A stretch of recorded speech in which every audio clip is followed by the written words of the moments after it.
কৃষ্ণ এইখিনিলৈকে ভাগৱতৰ পদৰ মাজেদি মহাপুৰুষ গুৰুজনাই উপদেশবাণীৰ যোগেদি আমাক কি ক'ব বিচাৰিছে আমি তাৰ ওপৰত আলোচনা কৰিম। ইয়াত কৈছে শুনিওক সভাসদ মহাভাগৱত পদ মহন্তৰো কেনে দেখা দুখ। চোৱাচোন, উদ্ধৱ যিজন তেওঁৰ লগতেই থাকে, সৰুৰ পৰা 5 বছৰ কালৰ পৰাই নিবিড় সম্পৰ্ক কৰি তেওঁৰ লগতেই থাকে, অথচ তেওঁ দুখৰ পৰা মুক্ত হোৱা নাই। সদায় সৰুকালৰ পৰাই ভগৱন্তৰ লগত খেলা ধূলাৰ পৰা ধৰি সমস্ত কৰ্মৰ মাজতে থকাৰ স্বত্তেও তেওঁ শোকমুক্ত হোৱা নাই। কেতিকখনে ধৰৈ কালে যাৱে আছা ভালে ভালে হুয়া জানতে কৃষ্ণৰ সন্মুখ। আমাৰ জীৱনটোক পদুম পাতৰ পানীৰ লগত তুলনা হৈছে। পদ্মৰ পত্ৰৰ নীৰ পৰি যেন নুহি থিৰ, সেইমতে জীৱন চঞ্চল।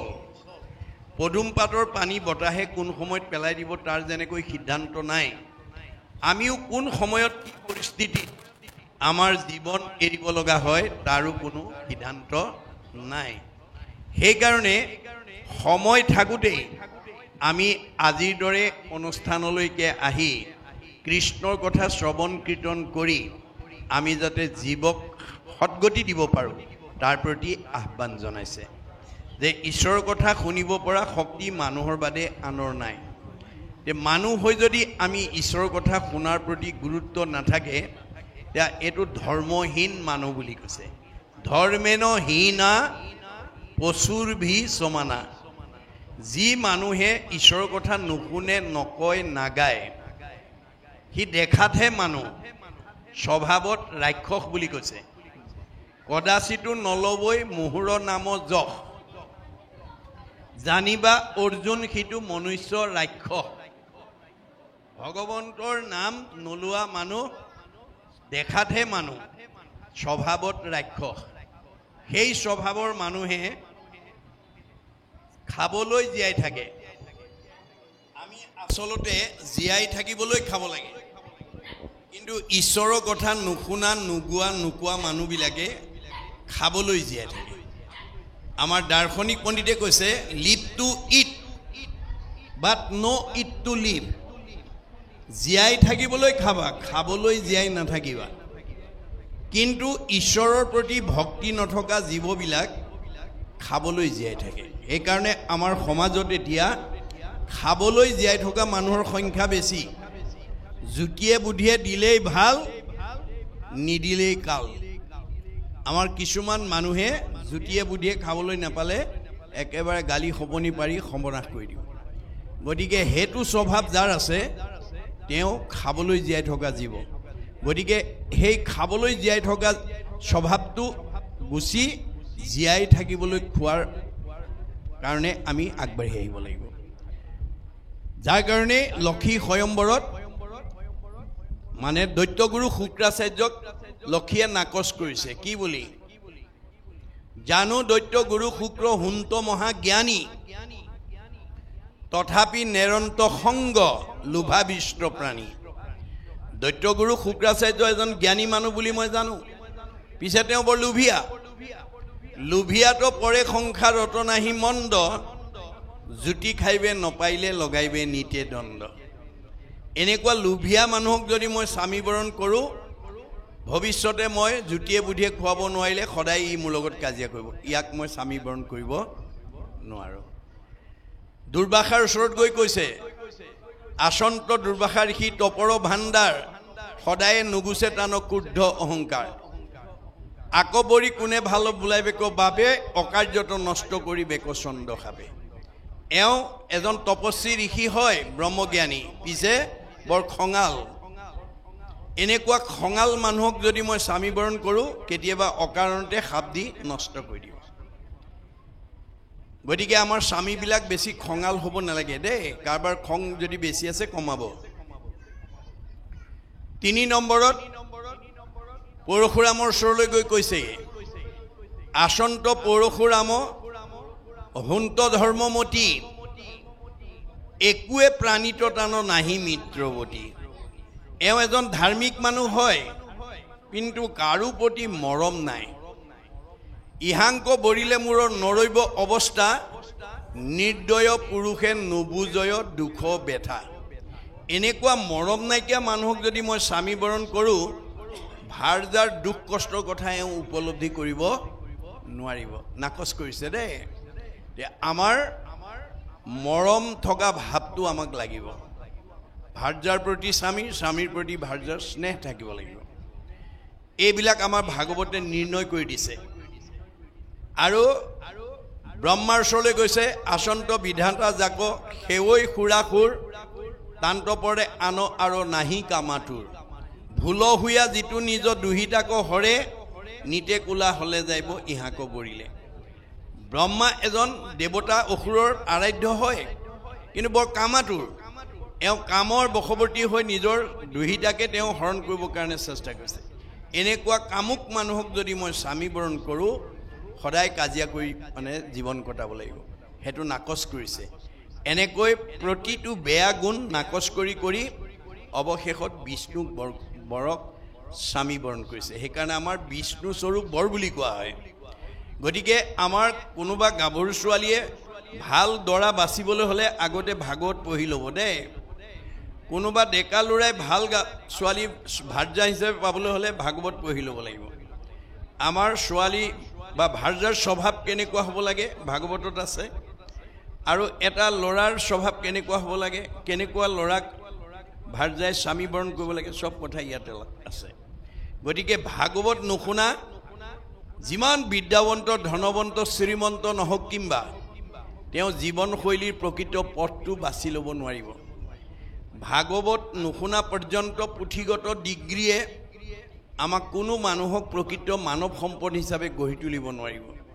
যাৰ কাৰণে প্ৰাচাত্য শিক্ষাবিদ ৰাইবানে কৈছে for all round development of student religious education is essential এজন ছাত্ৰক পূৰ্ণাংগ ছাত্ৰ হিচাপে গঢ়ি তুলিবলৈ হ'লে পুথিগত শিক্ষাৰ লগত ধৰ্মীয় শিক্ষা যোগ দিব লাগিব ৰুচুই কৈছে the religious education should be included in the curriculum because it is through religion that the effect of youth can be set on the road to the absolute values truth beauty and goodness সত্য শিৱ সুন্দৰক আৰাধনা কৰিবলৈ হ'লে পুথিগত জ্ঞানৰ লগত ধৰ্মীয় আধ্যাত্মিক নৈতিক শিক্ষা যোগ দিবই লাগিব আমাৰ সেইকাৰণে ভাগৱতত আমাৰ জীৱনশৈলীৰ সকলো তথ্য আছে আমি সৰুৰ পৰা ল'ৰা ছোৱালীক যদি এই ভাগৱত শ্ৰৱণ কৰাব পাৰোঁ তেওঁ সৎ হ'বই তেওঁ ভাল হ'বই তেওঁ ভগৱানৰ প্ৰিয় হ'বই এই তথ্য আমাক ভাগৱতে দি আছে এতিয়া কৈছে যে ভকতি বিহীন যিটো তাৰ ধৰ্ম কৰ্ম যিটো সবে বিধা শাস্ত্ৰৰ সন্মত ভক্তি নোহোৱা মানুহ তাৰ ধৰ্ম কৰ্ম সকলোবিলাক বৃথা পকা ঘৰ বহুত থাকিব পাৰে গাড়ী মটৰ কিনিব পাৰিব দামী পোছাক পিন্ধিব পাৰিব দামী আহাৰ খাব পাৰিব কিন্তু প্ৰকৃত মানুহ নহবও পাৰে অৰ্থাৎ গাড়ী মটৰ পকা ঘৰ দুৱাৰ শিক্ষা বিদ্যা দামী পোছাকে আমাক প্ৰকৃত শান্তি দিব নোৱাৰে পকা ঘৰ 10টা বনালো মোৰ শৰীৰটো বেমাৰ নোহোৱাকৈ থাকিব মনটো আনন্দত থাকিব নহব গাড়ী মটৰ পকা ঘৰ দুৱাৰ পাৰ্থিৱ সম্পদে আমাক প্ৰকৃত শান্তি দিব নোৱাৰে সেইকাৰণে ভাগৱতে কৈছে আন যত সবে মিছা ভক্তিৰ অভাৱে আপোনাৰ এই পকা ঘৰ দুৱাৰ গাড়ী মটৰবিলাক যি এই জন্মত ভোগ কৰি আছে সেইটো পূৰ্ব পুণ্যৰ ফলশ্ৰুতিহে মনত ৰাখিব কথাটো আমাৰ কৰ্মফলক 3টা ভাগত বিভক্ত কৰিছে বেদে প্ৰাৰব্ধ আৰব্ধ অনাৰব্ধ প্ৰাৰব্ধ মানে পূৰ্ব জন্মৰ কৰ্মফল পূৰ্ব জন্মৰ বেছি পুণ্য লৈ আহি এই নাজিৰা ওপৰ কৈবৰ্ত গাঁৱত যি বসবাস কৰি আছে সি গাঁওখনৰ ভিতৰত সবতকৈ ওপৰত থাকিব মধ্যম পুণ্য লৈ হাজন মধ্যমত থাকিব আৰু কম পুণ্য লৈ হাজন কমত থাকিব আপোনাৰ পুণ্যৰ অনুপাতেহে আপোনাক ভগৱানে প্ৰতিষ্ঠা কৰিব ভগৱানেও কাকো তল ওপৰ কৰি নিজৰ ইচ্ছাৰে নোৱাৰে পূৰ্ব কৰ্মফল অনুপাতেহে তেওঁক ৰাখিব এজন পৰীক্ষকে পৰীক্ষা বহি চাই ছাত্ৰ ছাত্ৰীয়ে যিমান নম্বৰ পায় তাৰ ওপৰতহে উপাধি দিব পাৰিব পৰীক্ষক হ'ল বুলি কাৰোবাক মানে ইচ্ছা কৰি উপাধি দিব নোৱাৰে তেওঁ যিমান নম্বৰ পাব তাৰ ওপৰতে ষ্টেণ্ড মাৰ্ক পাইছেনে ডিষ্টিংশ্যন মাৰ্ক পাইছে ষ্টাৰ মাৰ্ক পাইছেনে ফাৰ্ষ্ট ডিভিজন মাৰ্ক পাইছে লেটাৰ মাৰ্ক পাইছে তাৰ ওপৰতহে তেওঁ উপাধি দিব পাৰিব পৰীক্ষক হ'ল বুলি ইচ্ছা কৰি কাৰোবাক ষ্টেণ্ড কৰা বা ডিষ্টিংশ্যন মাৰ্ক দিব নোৱাৰে ভগৱান হ'ল বুলি ইচ্ছা কৰি কাৰোবাক দুখ সুখ দিব নোৱাৰে গতিকে কাৰোবাৰ দুখ সুখৰ কাৰণে আমাৰ পূৰ্ব কৰ্মফল দায়ী হৈ আছে এই কথা নজনাৰ কাৰণে আজি আমাৰ সমাজত বহুত মানুহে আনৰ হোৱা দেখিব নোৱাৰে আনক হিংসা কৰে ভাগৱতৰ দৰ্শন নজনাৰ কাৰণে আমাৰ সমাজত বহুত মানুহে আনক হিংসা কৰা দেখা যায় আনৰ হোৱা দেখিব নোৱাৰে হেতু স্বভাৱ যদি কাৰোবাৰ আছে আজি ইয়াতে এৰিব দেই আমাৰ দশম স্কন্ধ ভাগৱতত ভগৱানে নিজ মুখে কৈছে অপৰৰ সম্পদ দেখি মৰে যিটো চক্ষু পুৰি তাৰ আশা সবে হুৱে নষ্ট অটোমাত বিমুখ ভৈলে একো আত সুখ নাই মিছা সবে যত কৰে কষ্ট আপুনি যিমান শিলত মূৰ এচাৰি উপাৰ্জন নকৰক কিম্বা তেওঁ থকা হৃদয়খনত যদি পৰহিংসা ভাৱ ৰাখে আপোনাৰ মনৰ বাঞ্ছা কোনোদিন ভগৱানে পূৰণ হ'বলৈ নিদিয়ে মনৰ বাঞ্ছা পূৰণ নোহোৱা কোনো মানুহে খোলা হাঁহি মাৰিব নোৱাৰে খোলা হাঁহি মাৰিব নোৱাৰা মানুহৰ চেহেৰা ভাল নহয় কমনীয়তা নাবাঢ়ে আয়ুস নাবাঢ়ে বাইবেলত চলোমনে কৈছে merry heart doeth good like a medicine a broken heart dry the bone যাৰ হৃদয়ত আনন্দ থাকিব মেডিচিনৰ দৰে কাম কৰিব শৰীৰ সুস্থ কৰি ৰাখিব নিৰোগী কৰি ৰাখিব কমনীয়তা বঢ়াব আয়ুস বঢ়াব যাৰ মনত দুখ বেদনা ভৰি থাকিব সি আৰু ঘিউমৌ খাওক হাড়লৈকে শুকাই যাব আহাৰে চেহেৰা ভাল কৰিব নোৱাৰে যদি মনটো আনন্দত ৰাখিব নোৱাৰে সেইকাৰণে কপিলে মাকো কৈছে মা তুমি জীয়া মানুহৰ দৰে থাকিবলৈ শিকিবা মাকে কৈছে বুপাই মৰা মানুহ আছে নি এই মৰা মানুহৰ সংখ্যাই পৰিয়ালত সমাজত পৰিৱেশত বেছি কোনবিলাক মৰা মানুহ সাধুৰ সংগে কৃষ্ণ কথা নুশুনে যি নৰ জীৱন্ততে মৰা সিটো অধম পামৰ আজিৰ দৰে ভাল মানুহৰ সংগত আহি মনত আনন্দ লগা কথা যি নুশুনে সি মনত বেয়া লগা কথাই শুনিব লাগিব যাৰ মনটো বেয়া লাগি থাকে সি জীয়াতে মৰা মাকে ক'লে বুপাই জীয়া মানুহ হ'বলৈ কি কৰিব লাগিব মা মূৰ শুনিৰ মল কথা কহন্ত শুনন্ত মোৰ কথা যদি জানা পৰিয়ালক ক'বা জীয়াৰী বোৱাৰী ক'বা ল'ৰা ছোৱালীক ক'বা সীমাঘৰীয়াক ক'বা আলহী অতিথিক ক'বা ভকত বৈষ্ণৱক ক'বা যদি নাজানা কাণ পাতি শুনিবা শ্ৰোতা নহ'লে মা তুমি কোনোদিন বক্তা হ'ব নোৱাৰিবা আনৰ ভাল কথা শুনাৰ যাৰ ধৈৰ্য নাই সি আনক ভাল কথা কোৱাৰ যোগ্যতা অৰ্জন কৰিব নোৱাৰিব মুতবিনে চিত্ত আন দেৱত নেদন্ত মুত বিনে আন দেৱতাত মনোযোগ নিদিবা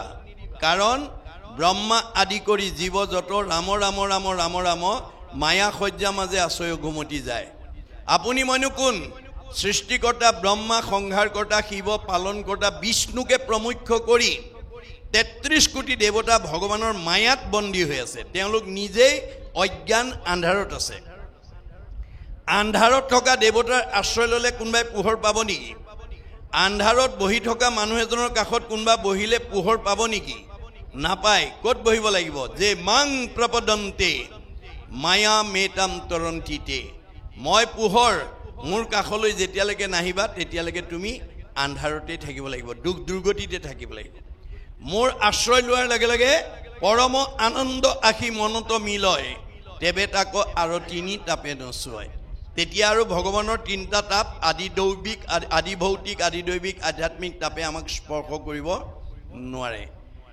আপুনি আনন্দ বিচাৰিব নালাগে আনন্দই আপোনাৰ ঘৰ বিচাৰি ফুৰিব এইখন এখন ঘৰ দেই মনত ৰাখিব মোহৰ সেৱাৰ যোগ্য মনুষ্য শৰীৰ ইহাকে বুলিয়ক গৃহ জানা মহাবীৰ এইখন ঘৰলৈ আনন্দ নিজে আহিব কেতিয়া যেতিয়া আপুনি ৰাতিপুৱা শুই উঠাৰ পৰা গধূলা খোৱালৈকে ভকত বৈষ্ণৱ আলহী অতিথিৰ লগৰ লগৰীয়া পালে যেতিয়া ঈশ্বৰৰ কথা ক'ব গাব শুনিব তেতিয়া আপোনাৰ ঘৰলৈ আনন্দ নিজে আহিব আপুনি যদি ৰাতিপুৱা শুই উঠাৰ পৰা গধূলা খোৱালৈকে লগ পালে কাৰোবাৰ বন্ধু বান্ধৱ আলহী অতিথিক লগ পালে যদি পৰ চৰ্চা পৰ নিন্দা পৰ সমালোচনা কথা পাতি থাকে, যিবোৰ কথাই আনক দুখ দিয়ে, আপুনি আনক দুখ দিয়া কথা যদি পাতি থাকে আপোনাৰ ঘৰলৈ দুখ আহিব। দুখ আপুনি বিচাৰিব নালাগে, দুখে আপোনাৰ ঘৰ বিচাৰি ফুৰিব। পাপায় পৰপীড়নম, বেদে সেই কথা কৈ আছে। আমি ভাগৱত শুনিবলৈ কিয় আহিব? নিয়মবিলাক জানিবৰ কাৰণে। আমি জীয়াই থাকোঁতে কেনেকৈ শান্তিত থাকিম, মৰিলে কেনেকৈ সদগতি পাম, তাৰ কাৰণে ভাগৱত শুনিবলৈ আহিব লাগে। আজি ভাগৱত নুশুনা মানুহে পৰ চৰ্চা পৰ নিন্দা কৰি ভাল পায়। যিবিলাক মানুহৰ ভক্তি নাই সি আনৰ নিন্দা কৰি আনৰ আলোচনা সমালোচনা কৰি ভাল পায়। ফলত কি হয়? তাৰ জীৱনলৈ দুখ দুৰ্গতি নিজে নামি আহে। গতিকে আপুনি আনক দুখ দিবলৈ গ'লে আপুনি দুখ পাবই। ভগৱানে কৈছে কাক দুখ দিছা? চবতে ময়ে আছোঁ। মোকে দুখ দিবা, মোকে আঘাত দিবা, মোকে অন্যায় কৰিবা, মোকে ঠগিবা, মোৰে সীমা ঠেলিবা আৰু মই তোমাক ভালে ৰাখিব লাগে। নহ'ব। ভাগৱত পঢ়ি এই বেয়া স্বভাৱবিলাক এৰিবা। বেয়া সদায় বেয়া, তাক ত্যাগ কৰিবা। দাৰ্শনিক পণ্ডিতে কৈছে bed is bed and good is good, do bed never never and do good ever ever. বেয়াটো সদায় বেয়া, তাক ত্যাগ কৰিব। ভালটো সদায় ভাল, তাক আঁকোৱালি ল'ব। কপিলে মাকক কৈছে, মা জীৱৰ দুৰ্ভেদ্য পাশ সংগক কহয় কিন্তু দুৰ্জনৰ সং তেজিবে লাগয়। মা তুমি জীৱনত যদি ভাল মানুহ হ'ব খুজিছা, বেয়া মানুহৰ সংগ ত্যাগ কৰিবা। সেই সংগ নিতে যদি কৰে সাধুত, মুখ্যৰ দুৱাৰ দেৱে শুৱে মুকুট। আজি আপোনালোক চব সাধু হৈ আছে দেই।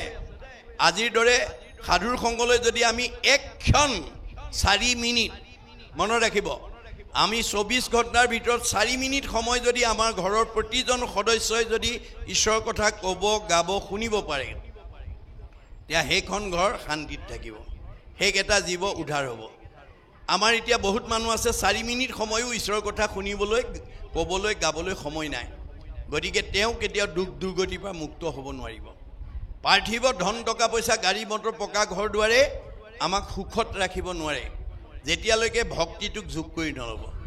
নহ'লে চব ধনী মানুহবোৰ সদায় হাঁহি থাকিলেহেঁতেন, চব ধনী মানুহৰ পৰিয়ালত কোনো হাই কাজিয়া নহ'লহেঁতেন, চব ধনী মানুহবিলাক নিৰোগী হৈ থাকিলেহেঁতেন। কিন্তু আমি যদি এতিয়া চাওঁ, বহুত ধনী মানুহৰ ধনে ধানে টকাই পইচাই গাড়ীয়ে মটৰে আছে, মুখত হাঁহি নাই, অন্তৰত শান্তি নাই, শৰীৰ বেমাৰ মুক্ত নহয়। কিহে পালে বাৰু? সব থাকিও যাৰ মুখত হাঁহি নাই, তাৰ ভক্তি নাই। মনত ৰাখিব কথাটো। এই তথ্য আমাক দি আছে। ভকতিবিহীন যিটো তাৰ ধৰ্ম কৰ্ম যিটো সবে বিঠা শাস্ত্ৰৰ সন্মত। আপুনি ভকতিক যেতিয়ালৈকে যোগ কৰি নল'ব, তেতিয়ালৈকে ধন টকা পইচা মাজত থাকিলেও আপুনি শান্তিত থাকিব নোৱাৰিব। আমাৰ ভাগৱতত কৈছে সুমংগলেই অমংগল। ধনে ধানে টকাই পইচা গাড়ীয়ে মটৰে পকা ঘৰে দুৱাৰে আছে, কিন্তু ঈশ্বৰৰ কথা নকয়, নুশুনে, নাগায়। সুমংগলেই অমংগল জানা কৃষ্ণ বিনে, অমংগলেই সুমংগল কৃষ্ণৰ কীৰ্তনে। আপোনাৰ ঘৰত ব্যক্তিগত জীৱনত, পাৰিবাৰিক জীৱনত, দাম্পত্য জীৱনত, যুগ্ম জীৱনত, সাংসাৰিক জীৱনত, সামাজিক জীৱনত কিবা দুখ দুৰ্গতিয়ে চুইছে, ভকত 4জন মাতি আনি শাস্ত্ৰ একাধ্যায় পঢ়ক, নাম এষাৰ গোৱাওক, ভাল হৈ যাব। মনত ৰাখিব কথাটো, ভাল হৈ যাব। গতিকে আমি ঈশ্বৰৰ নাম এৰি কেতিয়াও আমি নিজক মংগলে ৰাখিব নোৱাৰোঁ। যি দেৱত কৰা আশ তাৰো আছে মৃত্যুৰ দাস, আনকো ৰাখিবে কেনেমতে। আজি আমাৰ সমাজত বহুত মানুহে দেৱ দেৱতা পূজা কৰি আছে। আমাৰ ভাগৱতে কৈছে যি দেৱতা নিজেই নিজক বচাব নোৱাৰে, তেওঁলোকৰে মৃত্যু আছে, আনক কেনেকৈ জীয়াই ৰাখিব? নিজেই যাৰ মানে মৃত্যু আছে, সি আনক কেনেকৈ জীয়াই ৰাখিব? যি দেৱত কৰা আশ তাৰো আছে মৃত্যুৰ দাস। দেৱতাবিলাকো মানে মৃত্যু আছে, ধ্বংস আছে। গতিকে সি আনক কেনেকৈ ৰাখিব? জানিবা বিশ্বাস কৰি দেৱৰো দেৱতা হৰি, তাংক স্মৰি নিষ্ঠৰিও সুখে। এতিয়া যিজন শাশ্বত সনাতন কৃষ্ণ, সেইজনেই সঁচা, বাকীবিলাক মিছা। মাধৱদেৱে ঘোষাত লিখিছে, হৰিষি কেৱলে সঁচা মাত্ৰ, ৰাম ৰাম ৰাম ৰাম ৰাম, তান্ত বিনে মিছা যত দেখি শুনি মানে। আমি চকুৰে যিমানবোৰ দেখিছোঁ, কাণেৰে যিমান শুনিছোঁ, চব মিছা।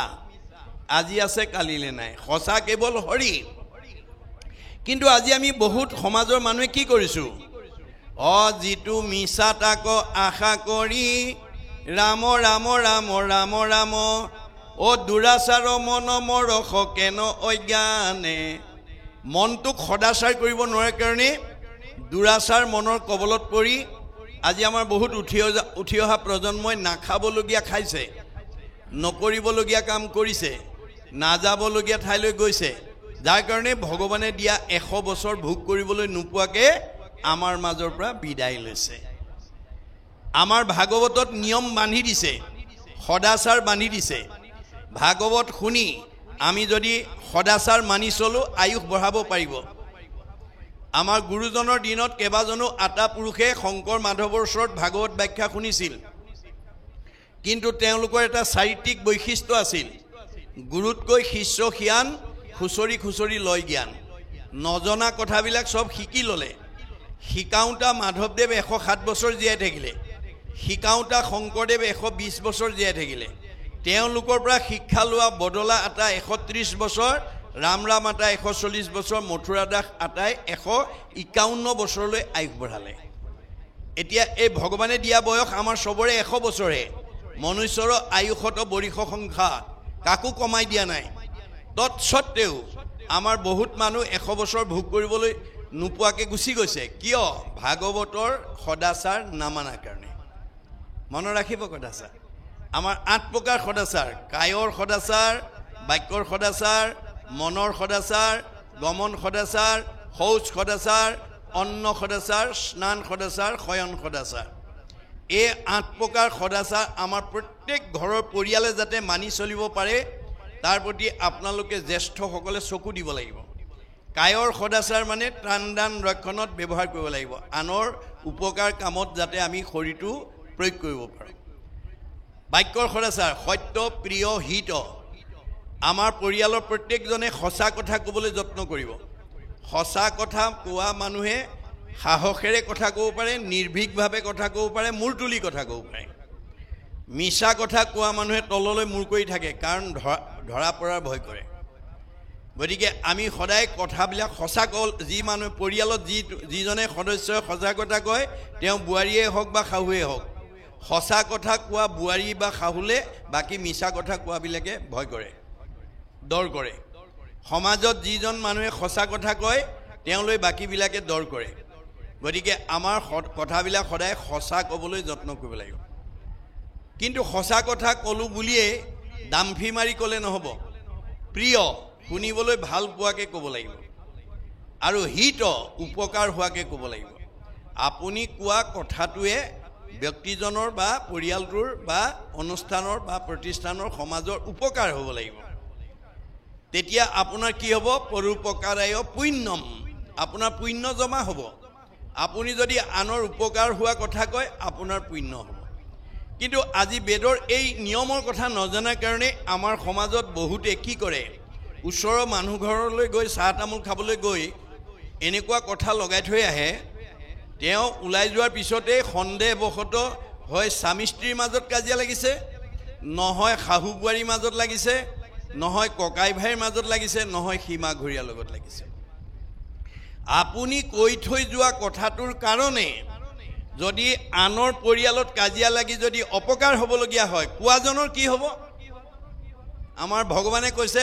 পাপায় পৰপীড়নম আপুনি কৈ যোৱা কথাই যদি আনক অনিষ্ট কৰে আপোনাৰ পাপ হ'ব পাপ হলে আপোনাৰ জীৱনলৈ দুখ দুৰ্গতি নামি আহিব আপুনি দুখ দুৰ্গতি বিচাৰিব নালাগে আপোনাৰ কৰ্মই দুখ দুৰ্গতি লৈ আহিব সেইকাৰণে আমি কথা কওঁতে সাৱধান হ'ব লাগিব যাতে মোৰ কথাটোৱে যাতে আনক আঘাত দিব লগা নহয় কাক দিব সবতে ভগৱান আছে সবতে ভগৱান আছে আপুনি দেহ ধৰ্ম এৰি আত্মা ধৰ্ম ল'ব লাগিব আজি আমাৰ পৰিয়ালত দেহ ধৰ্ম লৈ থকা কাৰণে কথা ক'ব নাজানে বহুত শাহুৱেকক বোৱাৰীয়েকে বেয়া পায় বহুত বোৱাৰীয়েকক শাহুৱেকে বেয়া পায় কাৰণ শাহু হিচাপে বোৱাৰীজনীক নিজৰ ছোৱালীৰ দৰে মৰম কৰি কেনেকৈ ব্যৱহাৰ কৰিব লাগে তাক নজনাৰ কাৰণে বহুত শাহুৱেকক বহুত বোৱাৰীয়েকে বেয়া পায় আকৌ বহুত বোৱাৰীয়েকে শাহুৱেকক নিজৰ মাতৃৰ দৰে জ্ঞান কৰি কেনেকৈ শ্ৰদ্ধা ভক্তিৰে কথা ক'ব লাগে তাক নজনাৰ কাৰণে বহুত বোৱাৰীক শাহুৱে বেয়া পায়,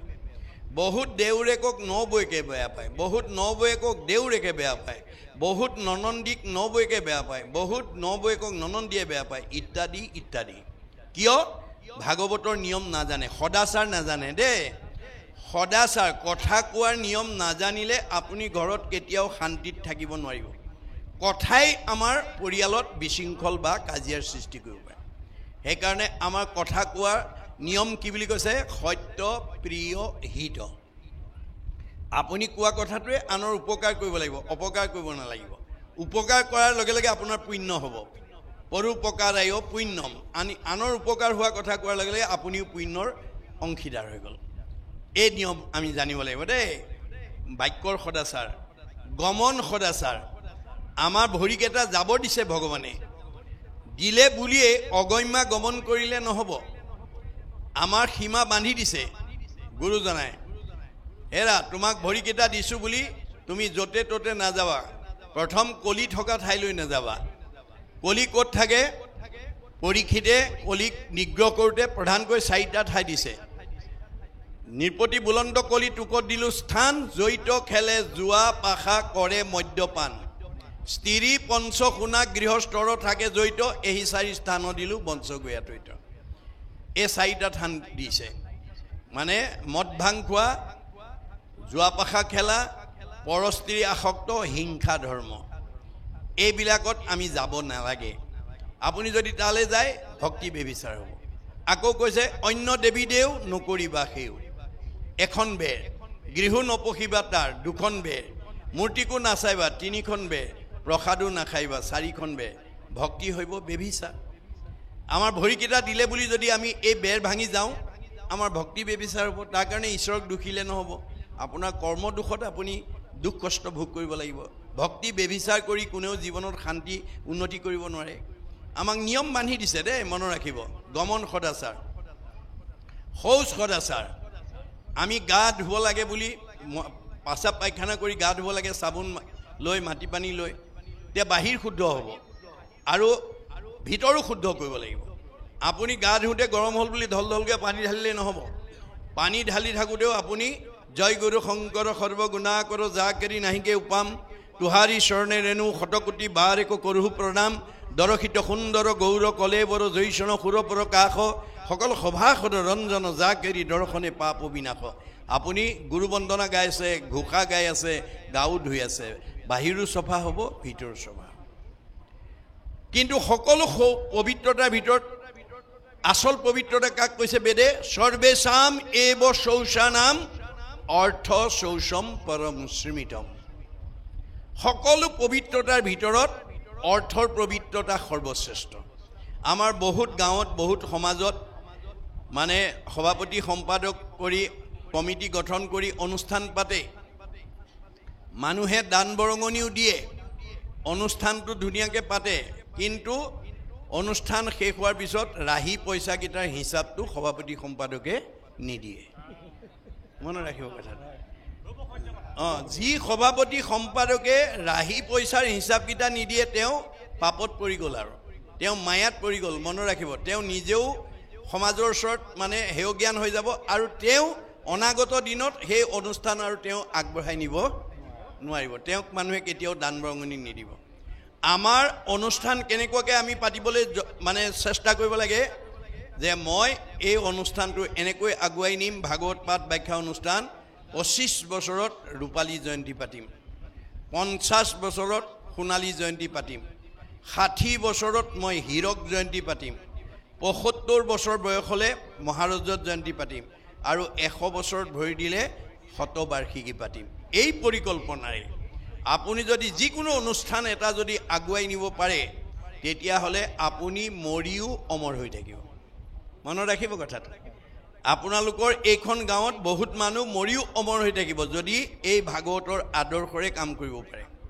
আমাৰ একাদশ স্কন্ধ ভাগৱতত কৈছে, কৃষ্ণ বৈকুণ্ঠপ্ৰায়ণ হোৱাৰ লগে লগে গোটেই দ্বাৰকা নগৰখন সাগৰত ডুব গ'ল, কিন্তু ৰুক্মিণী মন্দিৰটো আজি কুপতি সাগৰৰ মাজত জিলিকি আছে আৰু বহুত মানুহে সেই মন্দিৰ চাই অহা ভকতো আমি লগ পাইছোঁ। কিন্তু বেদৰ দৰ্শন, মহাপুৰুষৰ দৰ্শন, আমাৰ ভাগৱতৰ দৰ্শন যে এতিয়া আমি সাগৰৰ মাজৰ ৰুক্মিণী মন্দিৰ বিচাৰি ফুৰিলে নহ'ব। নাজিৰা ওপৰ কৈৱৰ্ত গাঁৱত জন্মগ্ৰহণ কৰি গাঁওখনৰ কাৰণে, সমাজখনৰ কাৰণে, উঠি অহা প্ৰজন্মৰ কাৰণে, অনুষ্ঠান প্ৰতিষ্ঠানৰ কাৰণে আপুনি কি ভাল কাম কৰি থৈ গ'ল? সেই ভাল কামৰ আদৰ্শই হ'ব ৰুক্মিণী মন্দিৰ। আপুনি গুচি যোৱাৰ পিছতো আপোনাৰ সেই আদৰ্শই আপোনাক জীয়াই ৰাখিব। ধৰি লওক কোনোবা এটা চুবুৰীত বা কোনোবা এখন গাঁৱত নামঘৰ এটা বনাবলৈ মাটি নাই। গাঁওখনৰ ভিতৰত ধনী মাটি থকা মানুহজনে যদি বোলে মই এবিঘা মাটি নামঘৰৰ কাৰণে দান কৰিছোঁ বুলি যদি এবিঘা মাটি যদি নামঘৰৰ কাৰণে দান দি থৈ যাব পাৰে, তেওঁ গুচি যোৱাৰ পিছত দেশ দ্বাৰকা কাল সাগৰ, আমাৰ এই দেশ এদিন কাল সাগৰত বিলুপ্তি হৈ যাব, কিন্তু আপুনি দি থৈ যোৱা নামঘৰৰ কাৰণে মাটি অৱদানে আপোনাক চিৰসজীৱ কৰি ৰাখিব। আপোনাৰ গাঁওখনৰ ধনী মানুহজনে বোলে মই গাঁওখনৰ দুখীয়া ল'ৰা ছোৱালীবিলাক অধ্যয়ন কৰি দামী কিতাপ পঢ়ি তেওঁলোকে অধ্যয়ন কৰিব নোৱাৰে, মই নামঘৰৰ কাষতে এটা লাইব্ৰেৰী মোৰ নিজাববীয়াকৈ মই বনাই দিম, যাতে গাঁৱৰ ল'ৰা ছোৱালীবিলাকে পঢ়ি তাতে জ্ঞান আয়ত্ব কৰিব পাৰে।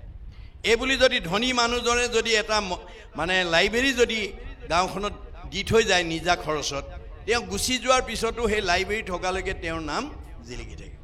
মনত ৰাখিব, শংকৰ মাধৱ আজি আমাৰ মাজত কায়িকভাৱে নাই, মহাত্মা গান্ধী নাই, জ্যোতিপ্ৰসাদ আগৰৱালা নাই, ৰাভাদেৱ নাই, সুধাকণ্ঠ ভূপেন হাজৰিকা নাই, কিন্তু তেওঁলোকে সমাজৰ কাৰণে দহৰ কাৰণে যি অৱদান দি থৈ গ'ল, সেই অৱদানে আজি তেওঁলোকক জীয়াই ৰাখিছে। গতিকে আমাৰ ভাগৱতে এই কথা কৈ আছে যে আমি নিয়ম নীতিৰ মাজেদি নিজেও চলক, সমাজখনকো আগবঢ়াই নিয়ক, তেতিয়া আপুনিও প্ৰতিষ্ঠা হ'ব, সমাজৰো উপকাৰ হ'ব, আপোনাৰ জীৱই সদগতি পাব। এই সদাচাৰবিলাক মানিব লাগিব।